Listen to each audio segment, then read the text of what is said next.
বন্ধুরা, গেনার অডিওতে সবাইকে স্বাগত। আবার আজকে চলে এসেছি নতুন একটি ভিডিও নিয়ে। এখানে দেখতে পাচ্ছেন আপনারা, এটা হচ্ছে একটি গেইন বুস্টার বোর্ড।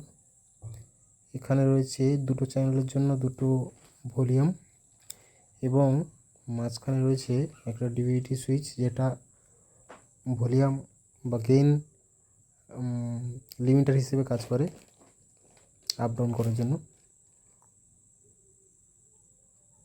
এখানে আরেকটি ডিভিডি লাগিয়ে ডিভিডি ইনপুট 1, 2 এর কানেকশান করা যায়, সেটা কাস্টমারের ডিমান্ড অনুযায়ী হয়।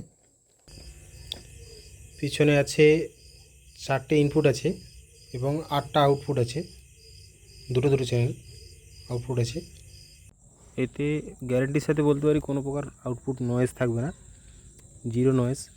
আর এই যে ভলিউমের উপর দুটো এলইডি আছে, এগুলো হচ্ছে পিক হিসেবে কাজ করে। ভলিউম যদি খুব হাই হয়ে যায়, গেইন যদি হাই হয়ে যায়, সেক্ষেত্রে পিক হিসেবে কাজ করে।